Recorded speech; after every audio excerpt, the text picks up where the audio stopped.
Hello, everyone. Welcome to October Virtual Art Hop. My name is Rufus Ferguson. I am a jazz pianist here in Kalamazoo. I am very excited to be here with you today to talk about the process of being a jazz musician because it is a very complex thing. Right? We don't just play, we compose music.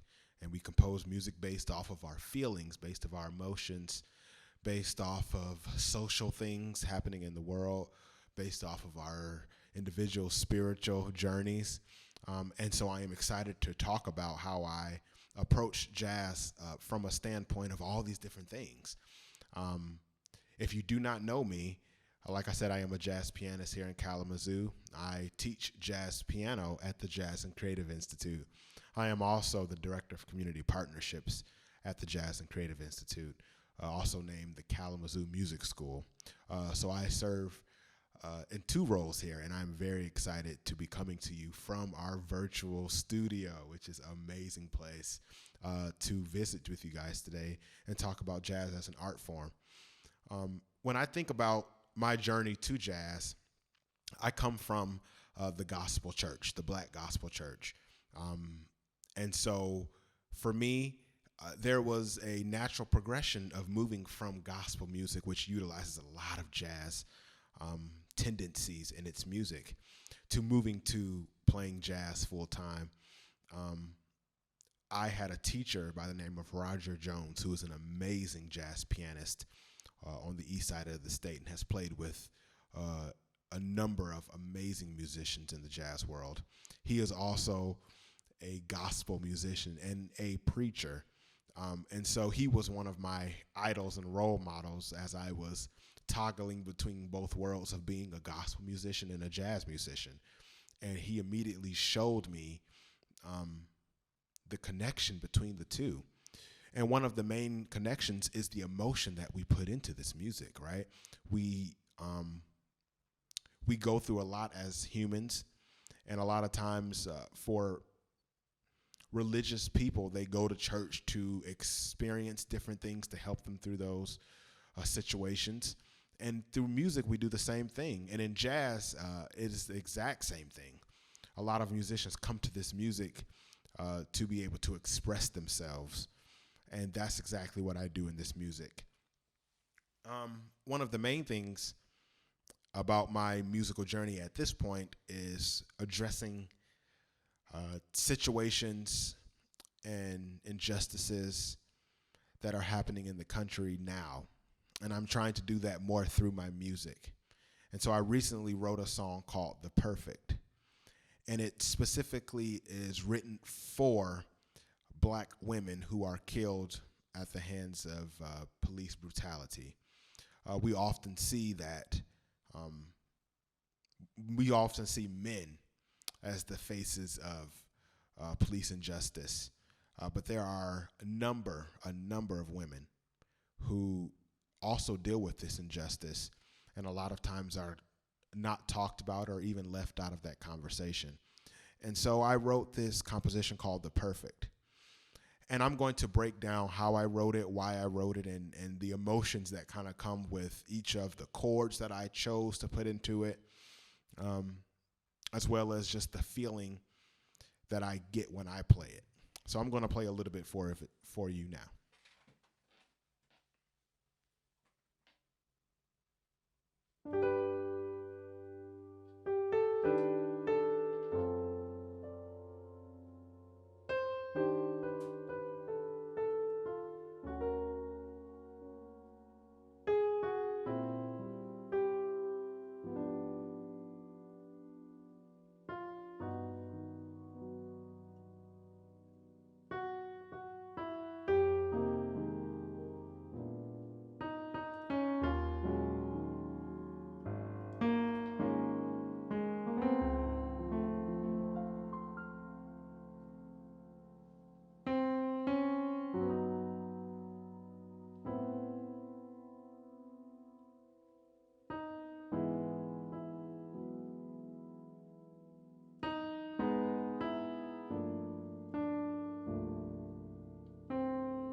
So that is my composition called The Perfect. And I'm going to walk through this specifically talking about different chords. The beginning of the tune is using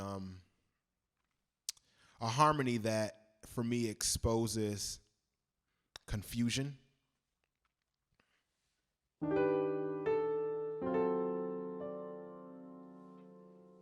Right? Well, a lot of times when we think about harmony, or if we haven't thought about it, certain chords, and there is no right way, of course, but certain chords evoke certain emotions.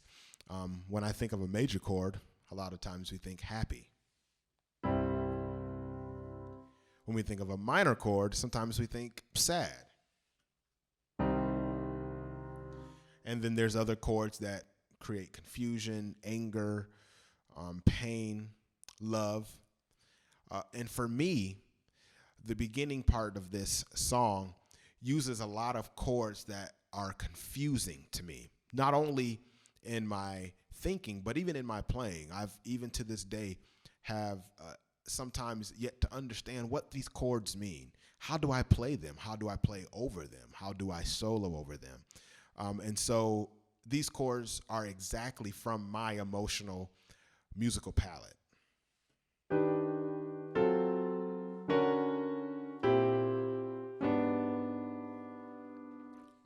I'm confused by those chords. Those chords make me wonder what is going on. How do I approach this? And so that is the same way with everything that's going on in the country. It makes me think, well, how do I approach this? What do I think about it? How am I supposed to feel? How am I supposed to move forward?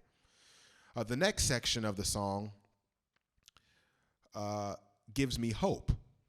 So these type of chords, what I consider like minor 7 chords or dominant 7 sus chords, they give me hope. They make me feel alive.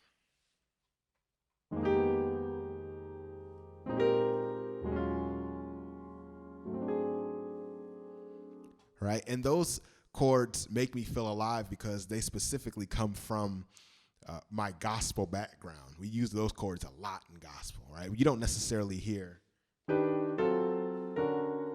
gospel, but we often hear.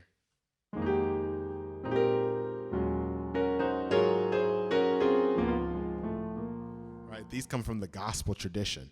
And so those chords give me hope because when I think of gospel, I think of church, I think of my religious beliefs and how they make me feel, how they give me hope and excitement.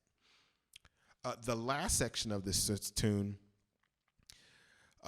makes me feel not necessarily confusion, but the harmony makes me wonder if things will ever get better. The last section of this tune sometimes even makes me cry because it makes me think, is it always going to be like this?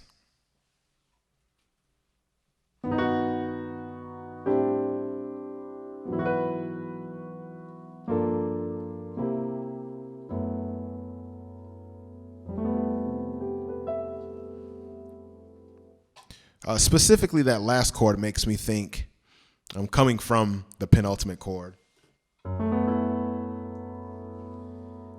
Makes me think, will it get better? Will it get better? And then the last chord, unfortunately, tells me right now, we're still in it.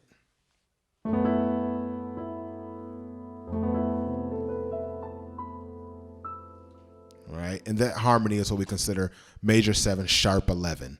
And I think that specific sharp 11 is what makes me